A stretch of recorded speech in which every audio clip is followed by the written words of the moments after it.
Dylan, known to his fans as DJ Dreamcatcher, is on the brink of global stardom, but everything changes the night of Cataclysm, an underground music festival where two estranged sisters and their friends meet Dylan, and after a gruesome, drug-fueled event, things begin to spiral into a 48-hour whirlwind of violence and mayhem, and bodies begin to drop, drop, drop like the bass line at Electric Daisy Carnival. The movie is Dreamcatcher, a brand new thriller by writer-director Jacob Johnston, who is here with us today with some of the cast. Welcome to the Scare Guy Show, everybody, the official podcast of thescareguy.com.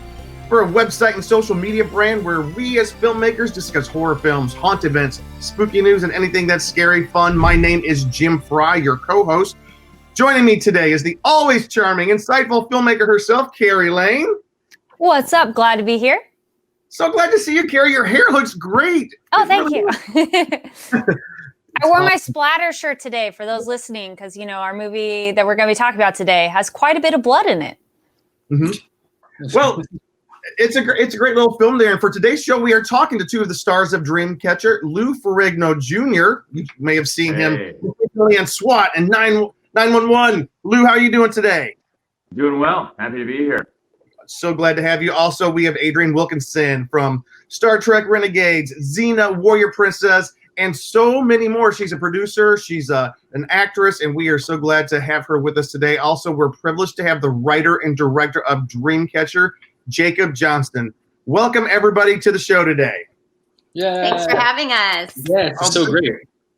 This is so cool. We're all doing the Zoom call like everyone's been doing for a year, and it's kind of funny. We're sitting here talking about the technical difficulties, which are lawnmowers outside the window, leaf blowers, and just anything else that ruins the sound effect. But we're not going to deal with that today. Hey, Jacob, you have quite a full resume in Hollywood. I was looking over, and it goes way back and with some pretty huge projects. We're talking like Spider-Man Homecoming, Guardians of the Galaxy 2, Doctor Strange, Captain America, Jessica Jones, and on and on and on. Can you just tell us a little bit about your journey here in Hollywood and how you got to this point? Yeah, it was a lot of indie movies. It was low budget stuff for a while. I got really lucky, to be perfectly honest. I was in my last semester of film school. I was interning at Marvel Studios, actually in animation. And my internship supervisor was very supportive about the idea that I really wanted to go into, live action and stuff. And one of my last days there, she set me down with Jeremy Latcham, who was one of the senior vice presidents of production and development there. And we had a great conversation. At the time, I was still figuring out, like, I knew I wanted to be a storyteller, and I knew I wanted to write, and I knew I wanted to, create worlds. But I had actually emphasized in production design as my choice. Like in film school, you have to make a choice between like directing, cinematography, production design. And I had chosen production design simply because there were 65 or 70 directors in my senior class. And there were 3 production designers. And I remember having a conversation with Larry Paul, who was my mentor.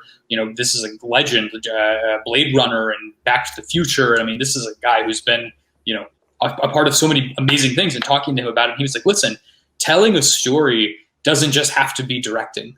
And if you can take the experience of production design, if you could take the experience of finding symbolism and motifs visually, like, you're only going to help yourself.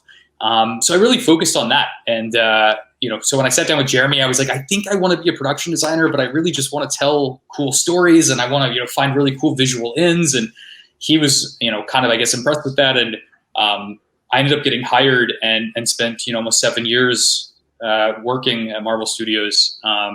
But I think, in terms of that, like, you look at these filmmakers like Catherine Hardwicke or Joe Johnston or Robert Eggers, people that started in Tim Burton as either art directors or production designers and then translated into, filmmakers.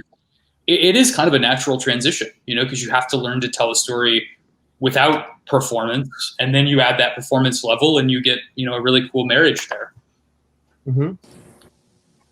That's cool. And I know, Carrie, that you are wanting to jump in. Carrie herself is a filmmaker. She had a really cool film out this summer that we were privileged to talk about this year. Carrie, what kind of questions do you have for Jake?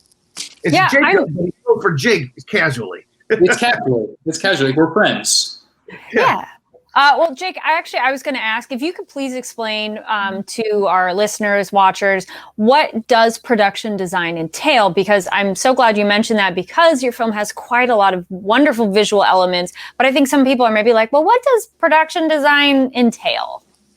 Absolutely. And it's funny because in my film school experience, I remember so many filmmakers being like, oh, I don't speak production design. I just need you to make it look good, or it meant equating putting a painting on a wall, to fixing the production design. But production design really entails the amalgamation of costumes, of prop department, of set design. Like it is essentially, if you were to mute the movie, what does it look like?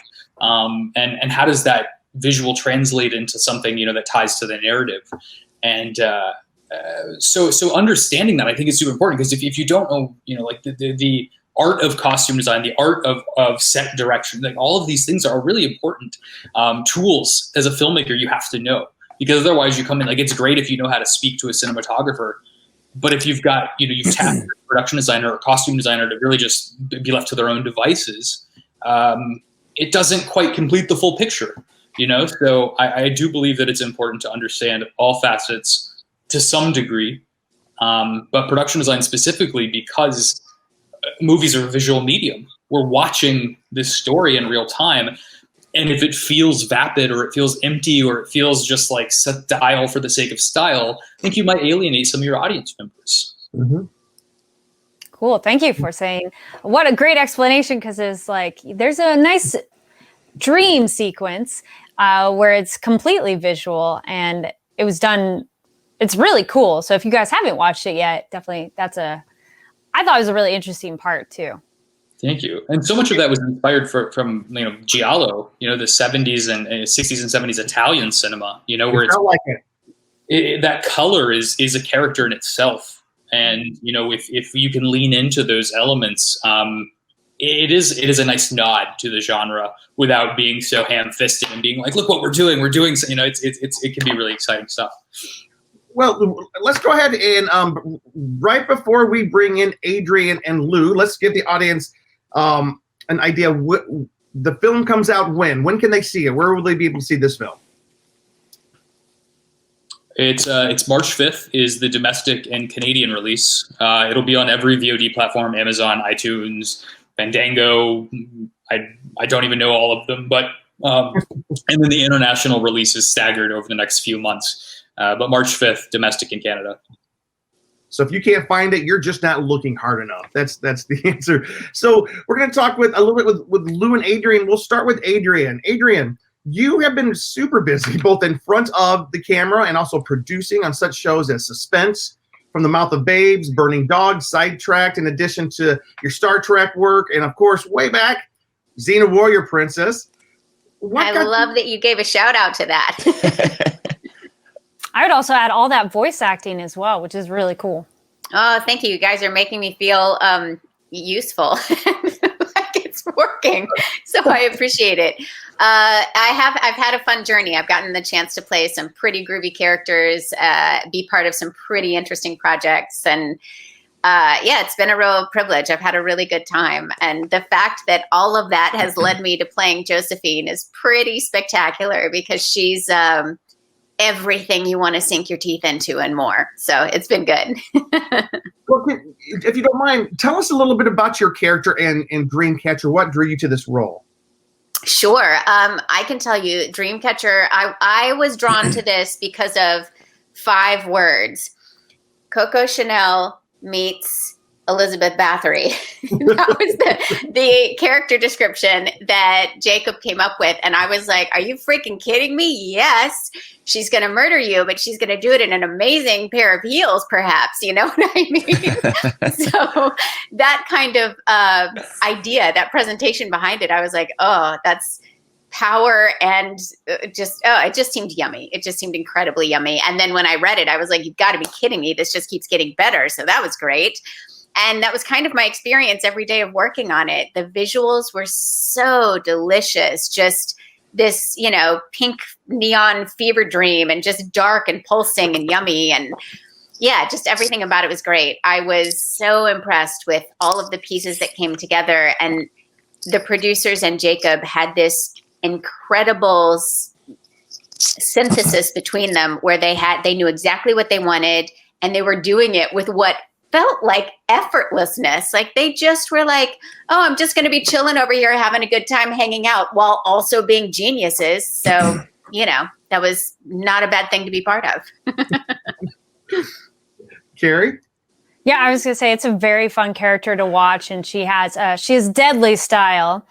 And how was it being kind of transformed in that wardrobe? Because, wardrobe really does help lend how a character moves and everything. And you mentioned the style. How was that for you to be this kind of role? Also, that super slicked back hair, the liner.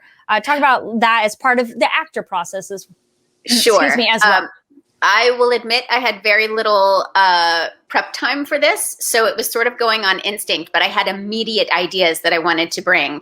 So that hairstyle is something that I have wanted to do for years, and I have just been waiting for the chance to make it happen. Michelle Reynolds did the hair for the film, and wow, she did exactly what I wanted. I brought her a picture, and I was like, I want it to be this, but bigger, more insane. Like I wanted Josephine to sort of want to be as powerful as possible. So I wanted her to have this image when she walked into the room. And wow, I mean, Michelle was just really extraordinary with it. The clothing was kind of a mixture, but the immediate thing that I wanted, the immediate thing I asked for was menswear, that I wanted her to have a female version of menswear.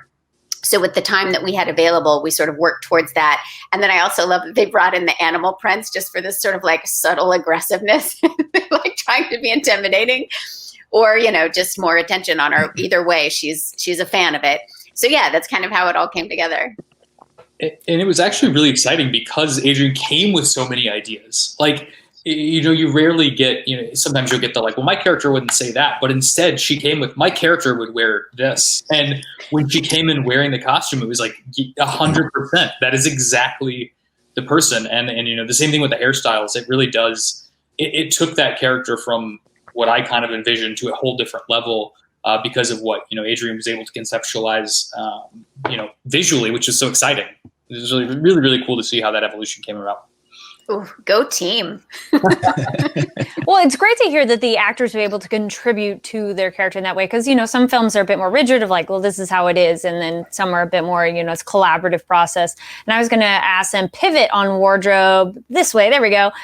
For Lou, for your character too, he has a very almost preppy kind of look to him with the collared shirt and the khakis. And, right now we have you in more athleisure wear. So how was that for you for that character and wardrobe? And then in general, how was that character for you? It was the preppy look, I think, contributed to this facade that he's this competent, which, I mean, he follows through, but he's it's like this white collar ideal, I think. It was very put together, but really, there's an underlying sinister cynicism, something. I don't know if that's a word, but it's pretty sick and twisted. The stuff that him and Josephine go through to try to cover up and try to facilitate. So I think it's a nice juxtaposition of these bad people, but like both dressed really nicely. And Lou, a lot of people have seen you most recently in the series SWAT, also Star Girl, A Place Called Hollywood, and a very long list of things. And Adrienne, you as well. The bios on you guys is super long on IMDb, so we couldn't go into it all. But so Lou, what about you? What drew you to this film? What got you interested in it? I was working on a show called 911, and this script came to me. And I didn't put two and two together at the time because I had read for Jacob before, and it didn't pan out the right way. And it was great. It was a great read. And then when I was working on 911, this script came to me, and for some reason they like to cast me as the hero saving the day. 911, I was a firefighter, and then I'm on SWAT, like saving people. I hate it. and I'm a superhero. I mean, it's exhausting, and it's, you know, and I don't know if it's a pigeonhole the hero / superhero, but this chance to play this I don't know if he's as much evil as Josephine is, but he's a bad guy. And the way I justified it was that he was is badly in love with this character, Josephine. And because of which he will do and go to any lengths to make her happy. And then that even includes covering murders. That includes contributing to the demise of people he's not necessarily affiliated with. Really kind of dark stuff. And then when I got to set, and it's always a little, there's a little anxiety always before going to set because I wasn't on very long, and they had been already shooting for I think a couple weeks at that time. So I got to set, and it was like one of the best experiences I've had. It was so fun. It was so collaborative. Jacob, I really got to see him in action, and he was not only like just exquisite with how he handled the actors and how receptive he was to suggestions, but it was just such a fun time. The producers were great, and it was from beginning to end. It was just a wonderful experience. And I actually had known, like, when Lou got to set, we realized that not only he had auditioned for this thing years ago, like 2014, but that he and I in like 2010, he had done a Chapman student film that I was the production designer on. And, you know, we had met, like, at that point, it was like 8 years prior. And he was like, you did this movie. And I was like, you did this movie. And it was just this moment of like, our paths had crossed multiple times over the last, 10 years. And it was kind of cool to be in a situation where it was like, well, now we're really getting to collaborate on a really meaningful level. It's kind of cool. It was when we first I got to set, and then I was like, I think I know you. And then you're like, yeah.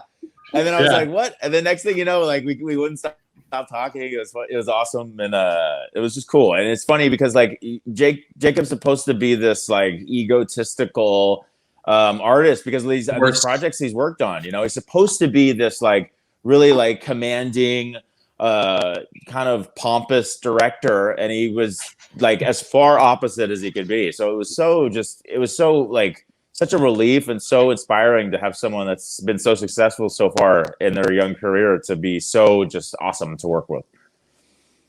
And Adrienne too. Of course. Thank goodness you saved the day with that. She's worked on so many things, and I'm like, is this woman going to be receptive to what I have to bring to this role? Because it's like she didn't have, but neither of us had a lot of time beforehand. And I think you had like 10 pages or something, like a lot of dialogue. And then I'm like, well, now we have to construct this really intricate relationship within the frame of 4 hours. And it was just really cool. And then both of them added to the experience, and it was so cool. So it was a joy. That's the thing. That's the scary thing about set, is that you never know what someone's going to be like until you're actually with them, working with them. Yeah. And so you're anticipating that it could be great, but you're always a little bit nervous that it could be less than great. And that's what was so lovely about this, is it kept being so much better than I even anticipated or hoped for. So yeah, it was yummy. And it was funny because they're also Lou and Adrian's scene is really the only daytime sequence of the whole film. And so it was like almost this breath of fresh air to like have this moment where we're outside, it's beautiful weather.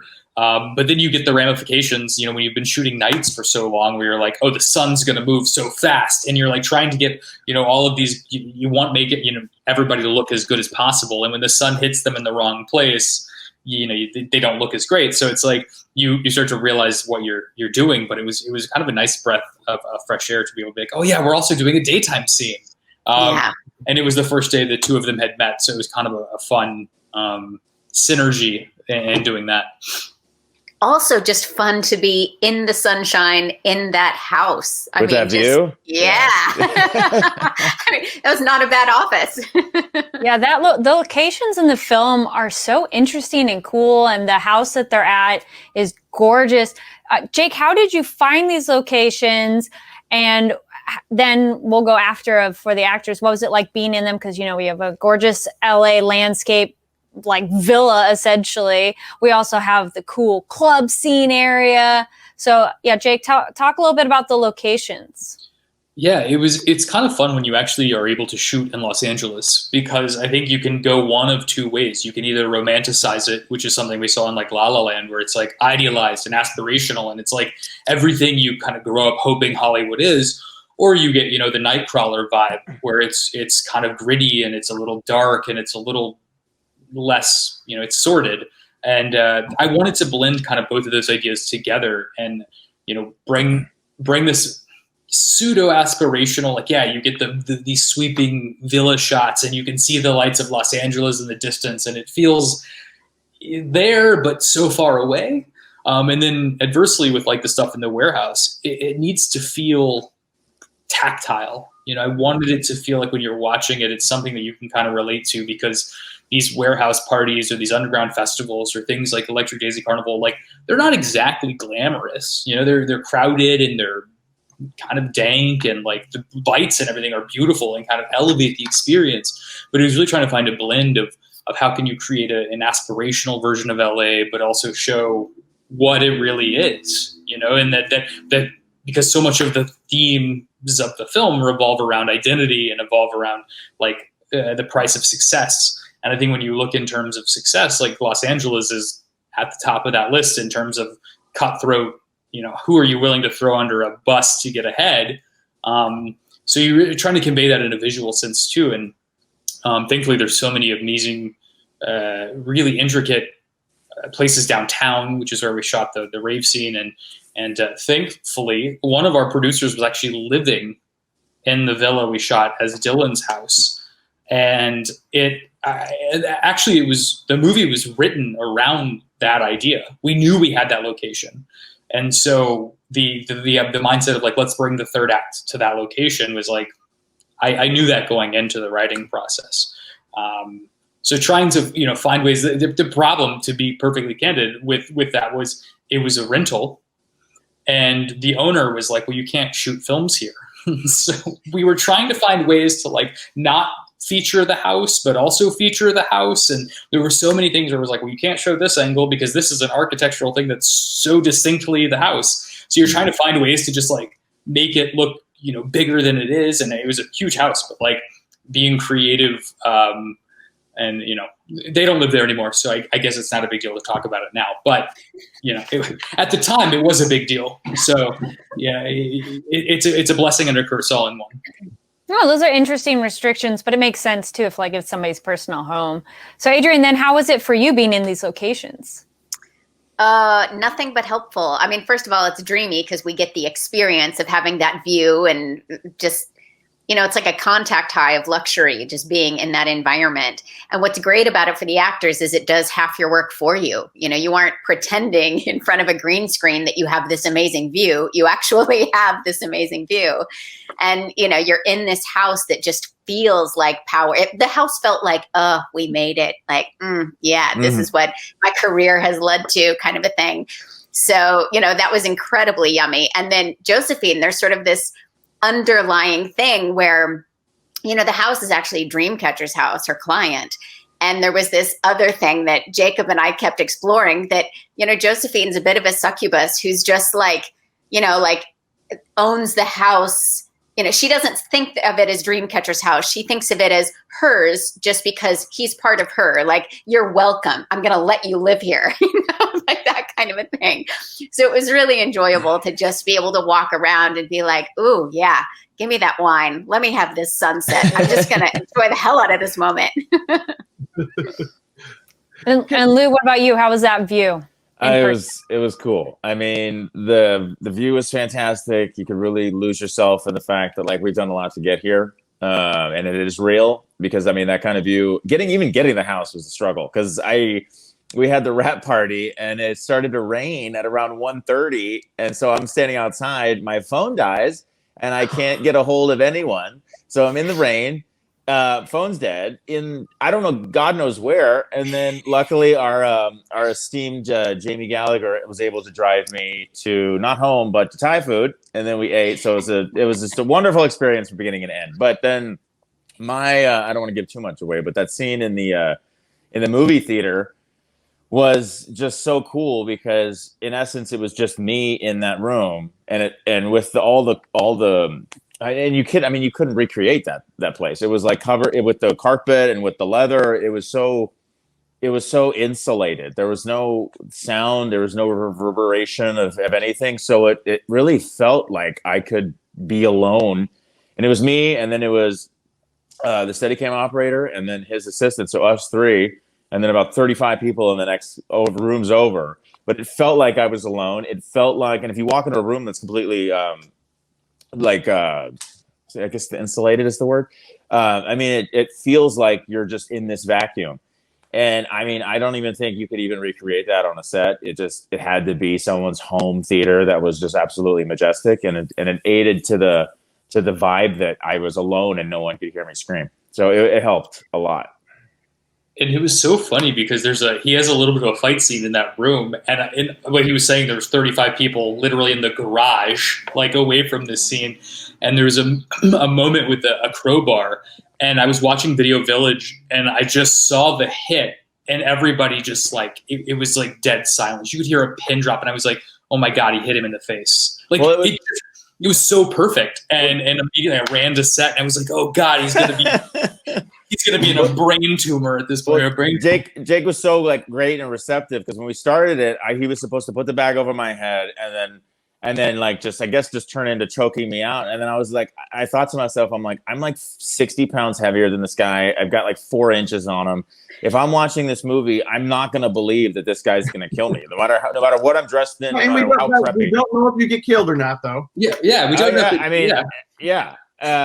mean, he was supposed to in the script, but we don't know what happened. You know. Yeah. But in terms of the staging, it was very. I added a thought, and Jake was so receptive to it, and I think it really played out, and it made sense when you see the two of us going at it. It's like, okay, now it makes sense if able to be incapacitated for something to happen. But it was, you're always wary as an actor to like give your 2 cents, especially with the writer director. They could be just have this vision that has to be the case. But like within that, I mean, an outside perspective really helps in terms of making things more realistic, in terms of making things. I know how I come off on screen. So it's like, and I want this to be as real as possible. And it's hard to sell things if you don't believe them. So it's really finding a way to justify it to yourself, and then throwing the suggestion out there. And if it's not met, then okay, you got to do what you can. But it was like, it was such a collaborative experience being on for one day, and then being able to add my 2 cents was really awesome. Oh, it was only one day. Wow. Yeah. And the scene that you're describing, though, it was a pretty intense scene. It's very, I'll be honest, for those who almost a claustrophobic type of scene. I don't want to get into it too much, but it looked like, and I'm sure things were safe, but it looked like almost parts of it were a dangerous scene to film. And was there, what kind of precautions did you take when you filmed, you were things in your face that you didn't have in your face? I mean, it was the whole place was kind of had its own padding. So I was like, okay, I could definitely, and I've done my own stunts in the past. So I was like, I could definitely sell this one. I don't think the crowbar wasn't a real crowbar. It was something else, but it was definitely coming at a fast pace. So I really had to sell that, and which I think worked out well. But I mean, with all the plastic and towards the end with the plastic, like there was I don't think I really told Jake this, but I wanted the last take to make it real, to really make it believable. I had to sell it to the point where when I fell off camera, I had to do certain things to just make sure I was okay, because it was dangerously close to the actual feeling one would get in a similar circumstance. But I was like, yo, I'm going to make this as cool as possible. I'm going to make it as visceral as possible, as you can feel it. And for another like week or so, I was like, geez, that was like what people go through when something like that happens. And I was like, that was kind of, because, there's a very scary shut off of a resource that will lead to something catastrophic. So, but I mean, the place was made to flip and flop and bounce and stuff. So that was another testament to the selection of the location. Yeah, and it was very visceral, and like it didn't look like a staged anything. It looked like you guys were like it looks like you guys are fighting for dear life there, which was a testament to the filmmaker. Let me, just so everybody is aware of what the film's about. It's a thriller, and dare I say a new take on a type of slasher type film, but it's set in the world of EDM festivals, electronic dance music festivals. There's big ones downtown, and people start meeting terrible ends, and there's a mystery who's doing it. And I gotta ask, has anyone on this podcast here ever been to one of these festivals? Been to one of these types of concerts? Everybody. I love that. Yep. Actually, Yeah. it's like They're not quite the way that they're seen in the film. I mean, a lot of people don't. A lot of people don't end up on the chopping block because of them. Well, I loved your line, Jake. The line where a guy's like, one of the main characters says, essentially, I don't want to be sandwiched between millennials dressed whatever. And I'm like, yes, because it felt like the scene shifted so much. Because I went like many years ago in a way, and I stopped going because it really felt like girls were just wearing really tiny little outfits to get attention, not really part of the scene. They were just there to be seen. And then their boyfriend's like, why are you oogling my girl? It's like, well, she's half naked, which is fine, but don't get mad that people are looking. It's so that the transition, like the thing that's so exciting is EDM is such a cultural movement.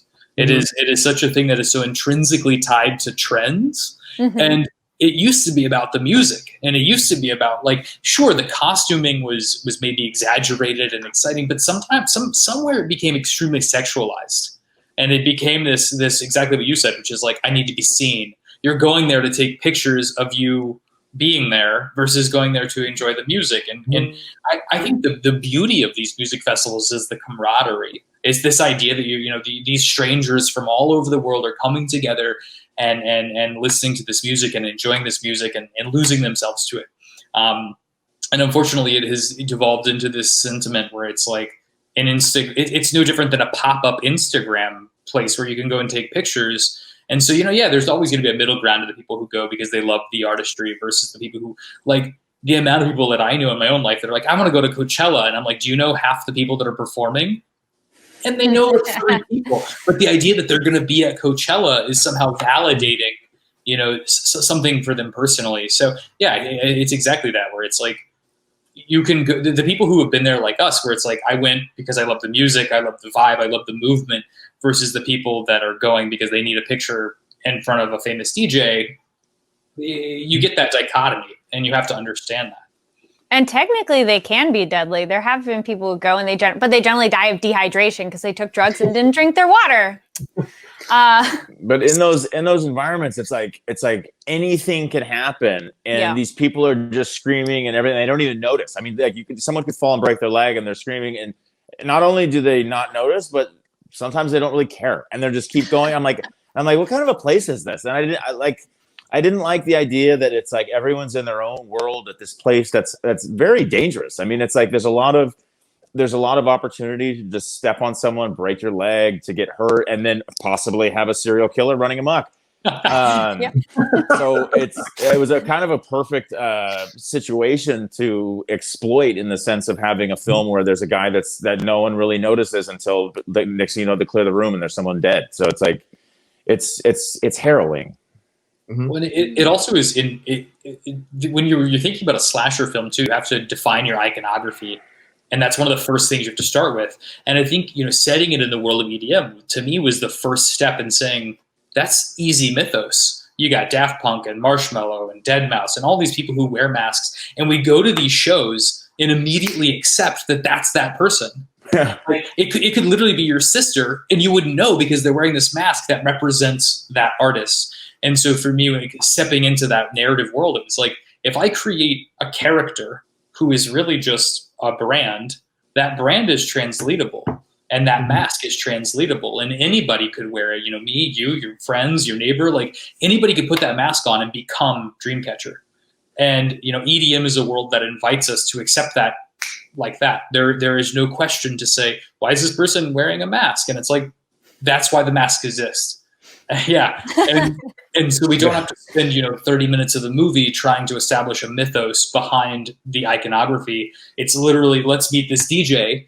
Oh, there just happens to be this mask that he wears as this DJ, and then anybody could pick up the mask and put it on and do whatever they want. It really solved a lot of problems. Not just setting it in the world of EDM, but using that as a character that had a reason that didn't need to be extremely justified or spend a long screen time explaining. It was super helpful. Go ahead. Oh, Carrie. I was going to say, Jake, where did the original idea germinate from? Because we've talked about how easy, in a way, this mythos can be established because there's so many pieces already exist in the world. But where did you go? I want to write this story. Well, when Brandon and Crystal came to me, I had known them for a long time, the producers, and they had come to me and said, and this rarely happens, they were like, we have money and we want to make a movie. And we want it to be kind of a love letter to the 90s. We wanted to have this, and this. We want it to be an ensemble. And we'd love it to live somewhere with music, like in a music element. And that was kind of the foundation. There was no real direction. And so I spent the next couple of days thinking about it and the different angles you could go. And I was on a walk one night, and I had this EDM playlist just to try to inspire me, because I'm a real big fan of like new wave and synth music, and I just feel like it gets my brain cooking. And it became so clear. It was like, that's the world. It's a heartbeat. EDM music has a melody that is baked into almost like a writing process. It's ups and downs and ups and downs, and you don't know when the beat's going to drop. And you can throw the audience so many different things as the song evolves. And I was like, that's the path. It needs to be in this world of EDM. It needs to be. And like I said, I was really excited visually about, going into this giallo world of color and being able to use that in a meaningful way. And it was like EDM. It's color, it's neons, it's contrast. And so I could, dabble in Argento. I could dabble in Thomas Alfredson. I could dabble in David Fincher and all these visual things that I really love. And it made sense, where it was like, it is this world that you're creating. And from there, it was just piecing together who the people were. What is the ensemble? How do they come together? And trying to find a way to, piece all these people together within this world. Yeah, when I was watching it, I was struck by like, wow, this is a very original story, and like a thriller slasher set in the world of EDM. It's one of those things as a filmmaker, you're like, oh, I wish I would have thought of that, because it hasn't been done before. And that's why, good question, Carrie. I was like, how did he get that idea? And it was like in front of you all along. It's one of those ideas that someone's going to grab one of these days and pull out. But I do have to say this, and this was so interesting, is that although it is set in the world of EDM and it's got some great set pieces and whatnot, it seems like, without giving too much away, and this question is for Adrienne and Lou, it seems like one of the big monsters is basically the Hollywood machine. The Hollywood machine is kind of like one of the monsters that we're fighting against, that is one of the evils. And I'm being a little bit metaphorical there, of course, because there were real deaths happening in this movie, and it was great. But Adrienne, we'll go with you first, and then Lou, have you guys seen in your careers, because you guys are, this is your, for lack of a better word, this is your world. Is this something that you guys have had to see and fight against, this type of attitude? Oh, I think it's everywhere. You certainly can't deny it. There's an underbelly to anything, but what's extraordinary is that, you can choose to participate in that or not. It's always going to be there, or you can be putting your interest and your focus elsewhere. So I've had a lovely experience. I have nothing. I'll say this. Playing Josephine is delicious because of all that power, all of that juiciness. And I also do have compassion for her, because I think she's skilled at what she does, and I think she fought really hard to get where she is. Mm-hmm. That said, I wouldn't work with Josephine for all the money in the world. so that kind of says it all. What about you, Lou?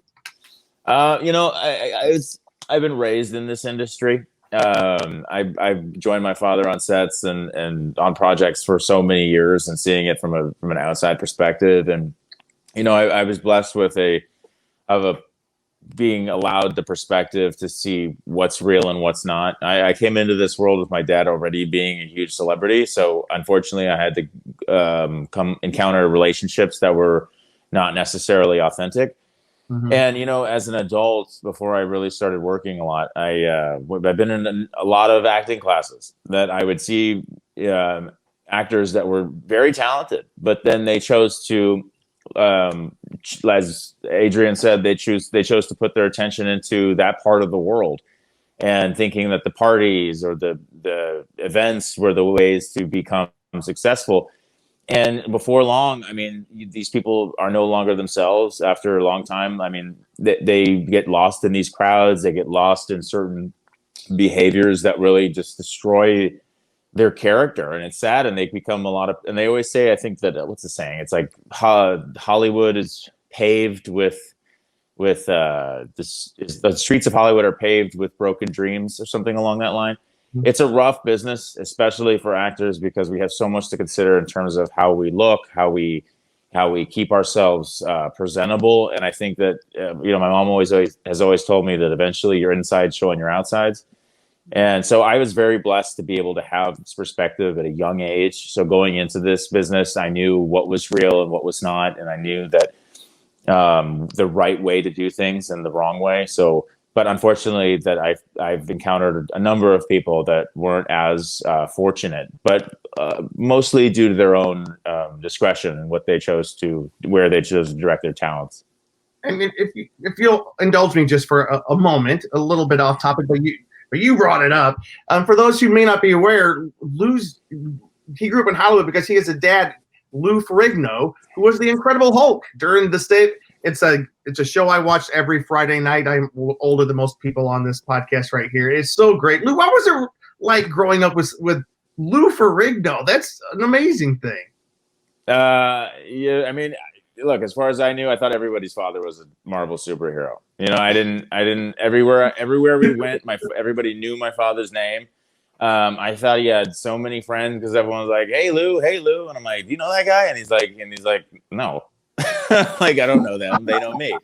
So that was a little, it was interesting to come to the realization of like, okay, wow. Like there's this thing of celebrity, but my father's 85% hard of hearing, and it has been since he was around like 2 years old. So he's always existed with this handicap that has put him in a different dimension, in the sense of, he's not like, there's a lot of self-preservation that's gone along with his life and his career, because he's in his own world. And now, especially with this pandemic and masks, he reads lips.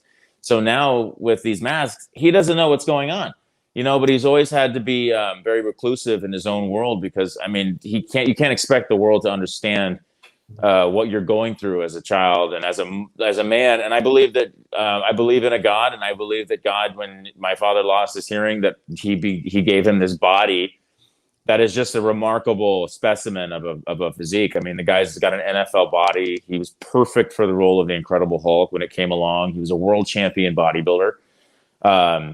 He's a giant of a man, but and I've just been told time and time again how he's very gentle. He's not what you would think he was. Kind. Yeah, I've met him a couple.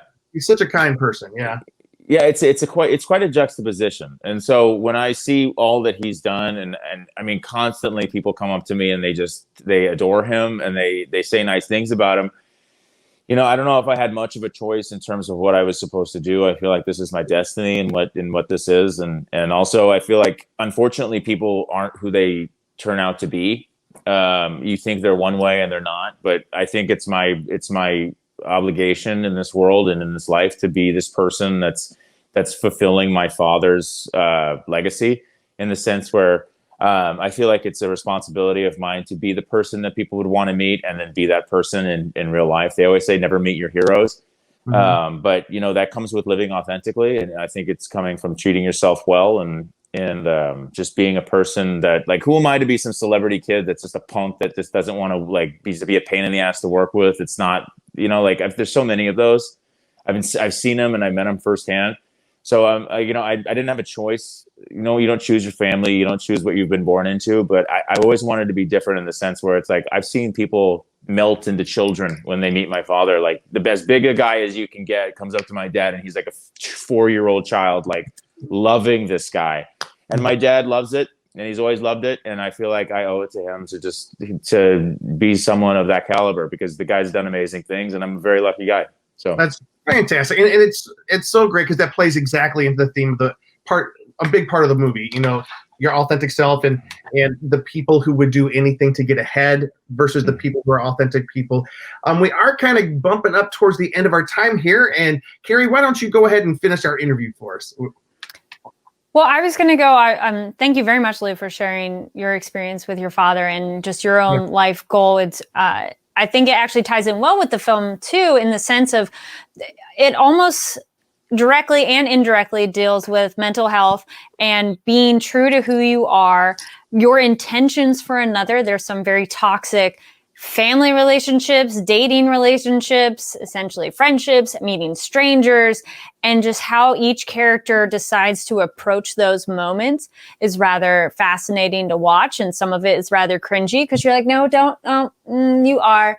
But I appreciate that the film brings up these different points because, you know, one part, for people who haven't watched it yet, there's kind of essentially the toxic ex who just still is clinging. There's the friend who can't express how they feel about somebody. There's the siblings who can't connect with each other. And so, Jake, if you want to talk a little about, quickly, I know we're at the end, but if you want to talk about why it was important for you to include these kind of elements and what you hope people take away from the film.